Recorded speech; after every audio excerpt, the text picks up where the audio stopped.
14 साल की उम्र में क्या कोई बहन अपनी ही बहन को प्रेग्नेंट करा सकती है?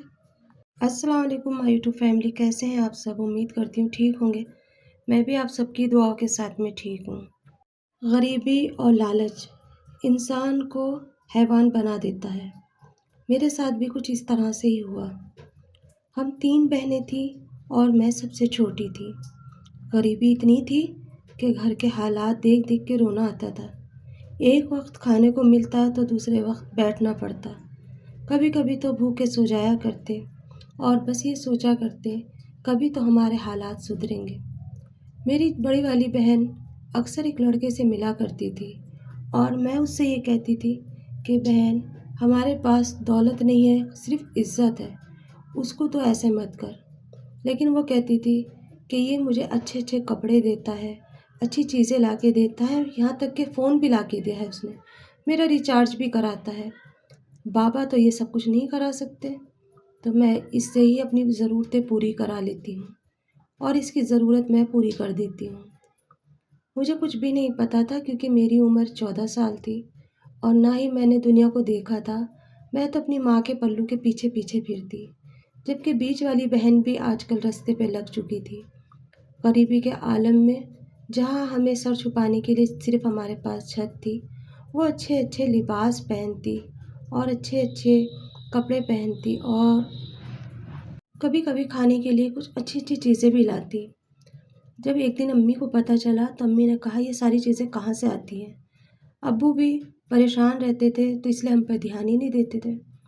तो अम्मी ने जब पूछा डांट करके बहनों से, तो उन्होंने कहा हमारी सहेली ने दिया और उनकी अम्मी ने दिया। अम्मी को गुर्बत की वजह से इतना हालात ऐसे थे कि अम्मी किसी से रखती ही नहीं थी, क्योंकि सबके अच्छे घराने थे, अच्छे कारोबार थे और हम गरीब गुरबा, हमारे तो झोपड़ी में भी पेबंद लगे हुए थे। बस इस वजह से नज़रअंदाज कर देती और सोचती वक्त गुजर जाए किसी तरह से, मेरे बच्चे परवान चढ़ जाएं।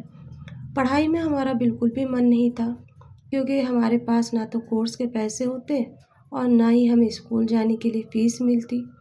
तो इस वजह से सारी की सारी हमारी पढ़ाई धरी की धरी रह गई।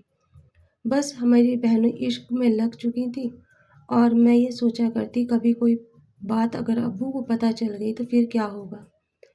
अक्सर वो देर देर तक बाहर घूमा करती और आती। एक दिन उसने मुझसे कहा कि तुम भी इस तरह से बहुत सारे पैसे कमा सकती हो, हम बहुत बड़े घर में चले जाएंगे और बहुत अच्छा हमारा खाना पानी होगा और हम अपने अब्बू को अम्मी को दुनिया की वो सारी शय दे सकते हैं जिनके वो हकदार हैं।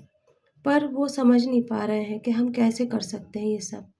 अगर तुम चाहती हो कि हम अमीर हो जाए तो जैसे जैसे मैं कहूँ वैसे वैसे तुम करना। और उसने बीच वाली बहन को भी यही सब समझाया। मेरी बीच वाली बहन की उम्र 16 साल थी, मेरी 14 थी और बड़ी वाली की हमारी 18 या 19 साल होगी, क्योंकि हम जल्दी जल्दी हो गए थे। भाई हमारा कोई था नहीं, इसीलिए किसी से डर नहीं था। सुबह से अब्बू शाम तक काम पे जाते, वो भट्टे पे काम करा करते थे, इसलिए घर से बहुत दूर रहते। कभी कभी तो वो रात को भी ना आते। अम्मी किसी के घर जाया नहीं करती थी, तो इसलिए हमारे बारे में कुछ पता ही नहीं था। घर वैसे भी हमारा शहर के निकाल पे था, इसीलिए किसी को कुछ पता ही नहीं चलता था कि हम क्या कर रहे हैं और क्या नहीं। जिस दिन मेरी बहन ने मुझसे ये बात करी तो मैंने कहा, क्या ये बात सही है? हम अमीर हो सकते हैं? क्या हमारे पास भी ये सारी चीज़ें हो सकती हैं जैसे सबके पास रहती हैं? वो कहने लगी, हाँ क्यों नहीं, हम ये सारी चीज़ें हासिल कर सकते हैं, लेकिन शर्त यह है कि तुम्हें मेरी बात माननी होगी। मैंने कहा, मैं सारी बातें मानूंगी पर कोई गलत बात नहीं सुनूंगी। उसने कहा, कोई गलत काम नहीं है इसमें, तुम बस जैसे जैसे मैं कहती हूँ वैसे वैसे करती जाओ। मैंने कहा ठीक है। सुबह में जब फजर का टाइम था, अब्बू सो रहे थे, मैं और मेरी बहनें दोनों मुझे उठा करके बाहर ले गई।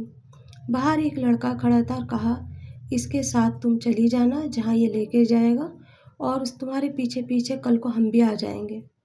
मैंने सोचा शायद ये सही कह रही है और मैं उसके साथ चली गई। जब वो ट्रेन में बैठा तो उसने मुझे कोल्ड ड्रिंक ला के दी। मैंने वो कोल्ड ड्रिंक पी और फिर उसके बाद मुझे कुछ पता नहीं कि मैं कहाँ और मेरा घर कहाँ है। جب میری آنکھ کھلی تو وہ ایک ایسا گھر تھا جہاں پر نہ تو کوئی انسان دکھ رہا تھا اور نہ ہی کوئی جانور۔ تھوڑی دیر کے بعد میرے کمرے میں ایک 40 سال کا آدمی آیا اور پھر اس کے بعد یہ سلسلہ جاری ہو گیا۔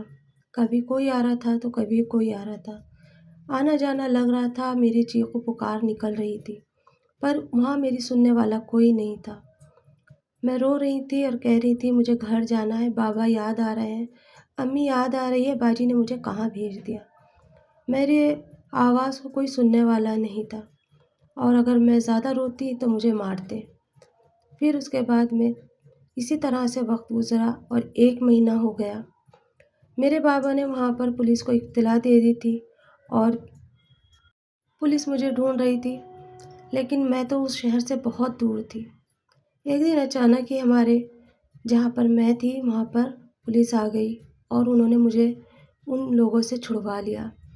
لیکن جب میں اپنے گھر گئی تو وہاں سے میری دونوں بہنیں گل تھی، صرف میں اب تھی اپنے گھر پہ۔ میں نے گھر والوں کو ساری بات بتائی کہ میرے ساتھ اس طرح سے ہو رہا تھا اور اب میں اس حال میں وہاں تھی۔ جب میرا چیک اپ ہوا تو پتہ چلا کہ میں پریگننٹ ہوں اور اس کے بعد میں میرے ماں باپ بہت روئے کیونکہ دونوں بیٹیاں بھی اب گل ہو چکی تھی۔ پاپا کو یہ لگ رہا تھا کوئی کڈنیپ کر رہا ہے۔ جب میں نے ان سے یہ بتایا کہ مجھے تو باجی نے بھیجا تھا کہ اس لڑکے کے ساتھ چلے جاؤ، بابا نے کہا کہ اس لڑکے کو پہچان جاؤ گی تم؟ میں نے کہا ہاں میں پہچان جاؤں گی۔ پھر پولیس کے ذریعے سے اس لڑکے تک ہم پہنچے اور وہاں جانے کے بعد پتہ چلا میری بیچ والی بہن کو کہیں دور دراز میں بیچ دیا گیا ہے۔ بابا تو سر پکڑ کے بیٹھ گئے۔ بڑی بہن مل چکی تھی، بابا نے اسے بہت مارا، امی نے بھی بہت مارا اور اسے جب سب نے مارا اس سے پوچھا کہ تو نے ایسا کیوں کرا، تو جب اس نے بتایا ہم اتنے زیادہ غریب ہیں کہ ہمارے پاس 2 وقت کی روٹی کھانے کے لیے نہیں، 2 کپڑے پہننے کے لیے نہیں، کم سے کم ہمیں وہاں روٹی اور کپڑے تو ملیں گے۔ جسم فروشی کے کام میں بہت پیسہ ہوتا ہے بابا، اور اس غریبی سے تو اچھا ہے کہ ہم یہ کام کر لیں۔ بابا نے جو اس کے منہ کے اوپر تھپڑے بجائے تو امی جا کے رونے لگی اور کہنے لگی مار دو گی کیا؟ بابا نے کہا اس نے سب کی زندگی برباد کر دی، میرے پاس صرف ایک عزت تھی، اس نے وہ عزت بھی بیچ دی اور کتنے دھڑیلے سے کہہ رہی ہے کہ جسم فروشی کا کام کریں گے۔ کیا میں نے اس دن کے لیے پیدا کرا؟ بابا تو سر پکڑ کے بیٹھ گئے، لیکن بیچ والی بہن کا ہماری کہیں اتا پتہ نہیں تھا۔ ڈاکٹروں نے جب میرا چیک اپ کرا تو پتہ چلا میں پریگننٹ ہوں۔ ایک تو 14 سال کی عمر، اوپر سے یہ والا داغ۔ بابا نے بہت کوشش کری کہ کسی طرح سے اس چیز سے مجھے چھٹکارا مل جائے، کیونکہ مجھے بھی نہیں پتہ تھا کہ یہ سب میرے ساتھ کیا ہو رہا ہے۔ چھوٹی عمر میں اور ماں بننے کا خوف سے ہی میں ڈر گئی تھی۔ پھر امی نے بہت سنبھالا اور پھر اس کے بعد میری بہن کا کہیں اتا پتہ نہیں رہا۔ بڑی والی بہن تو گھر سے چلی ہی گئی تھی کیونکہ وہ بالغ تھی اور پولیس نے اس کو اپنی حراست میں لے لیا تھا، لیکن بیچ والی بہن کو بابا پاگلوں کی طرح ڈھونڈ رہے تھے کہ پتہ نہیں کہاں ہوگی۔ ایک دن اچانک پتہ چلا کہ وہ بھی اسی بازار میں کہیں نہ کہیں چھپی ہوئی ہے۔ بابا نے بہت نکالنے کی وہاں سے کوشش کی، پر اس نے خود سے ہی منع کر دیا کہ نہیں بابا، میں آپ کو منہ دکھانے قابل نہیں رہی، اب میں آپ کے پاس نہیں آ سکتی۔ کیا کوئی بہن غریبی کے حالات کو دیکھتے ہوئے یہ سب کر سکتی ہے؟ کیا غریب ہونا جرم ہے؟ اور اگر غریب ہونا جرم ہے تو کیا یہ کام کرنا صحیح ہے؟ بہن ہو کر بھی اس نے میری عزت کی حفاظت نہیں کری، اپنی عزت تو بیچی بیچی ساتھ میں ہماری بھی زندگی برباد کر دی۔ امی کی یہ حالت ہے کہ امی کو کچھ بھی نہیں اچھا لگتا کیونکہ 3 بیٹیوں کے سوا انہوں نے کچھ دیکھا ہی نہیں تھا۔ بھلے ہی غربت تھی زندگی کے اندر، لیکن ہم ہنستے کھیلتے رہتے تھے۔ کھانے کو نہ تھا لیکن سکون تو تھا۔ وہاں کی چیخ و پکار آج بھی میرے کانوں کے اندر گونجتی ہے۔ آج بھی میں اس درد سے گزرتی ہوں جو میرے ساتھ وحشت پنا وہاں پر ہوا تھا۔ یہ تو اللہ کا شکر ہے کہ جس چیز سے میں پریشان تھی امی نے وہ ساری چیزیں میری مشکل آسان کر دی۔ ماں اپنے آنچل کے اندر چھپا لیتی ہے، لیکن بہن بہن کی نہیں ہوتی۔ مجھے پیسوں کا لالچ دے کے میری بہن نے مجھے بیچ دیا اور اسے کیا ملا؟ صرف 50,000 روپے۔ کیا میری زندگی اتنی سستی تھی؟ 50,000 روپے میں اس نے مجھے بیچ کے اور اپنے شوق پورے کرے۔ مجھے اگر یہ پتہ ہوتا کہ پیسے کی دنیا میں یہ ساری ضلالتیں ہوتی ہیں تو میں کبھی نہ جاتی۔ بڑی مشکل سے مجھے उस चीज़ से छुटकारा मिला जो मेरी किस्मत में मेरी बहन ने लिख दिया था। बाबा अगर भाग दौड़ ना करते, बाबा ना जाते, तो मैं आज भी उस नर्क में होती और पता नहीं मेरी ज़िंदगी में क्या-क्या होता। मेरी बहन को तो शुरू से ही पैसों का लालच रहा। पता नहीं संगत ऐसी थी या क्या बात थी, अम्मी ने तो कभी भी पैसों का लालच नहीं करा था। अम्मी तो हमेशा से सब्र और शुक्र के साथ रही। लेकिन बड़ी वाली बहन की आदतें पता नहीं कैसे ख़राब होती चली गई और उन आदतों की वजह से, उन ज़्यादा खर्चों की वजह से उसने हमारी ज़िंदगियों को दाँव पे लगा दिया। वो जो वक्त मैंने वहाँ पर गुजारा था जिस्म फरोशी के बाज़ार के अंदर, आज भी मैं कभी सोचती हूँ तो रूंगटा काँप जाता है। ये कहानी मुझे किसी ने भेजी थी और कहा था मेरी कहानी को ज़रूर शेयर करिए। काफ़ी दिनों से मैं सोच रही हूँ कि ये कहानी आप तक पहुँचाऊँ या ना पहुँचाऊँ, क्योंकि 14 साल की उम्र ही क्या होती है।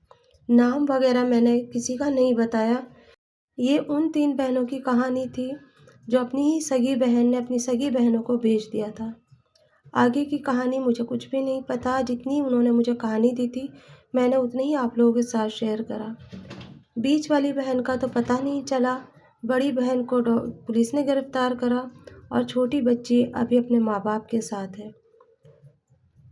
ये होती है गरीबी, जिसमें अक्सर बच्चे और बच्चियाँ मुब्तला हो जाते हैं और गलत कदम उठाते हैं।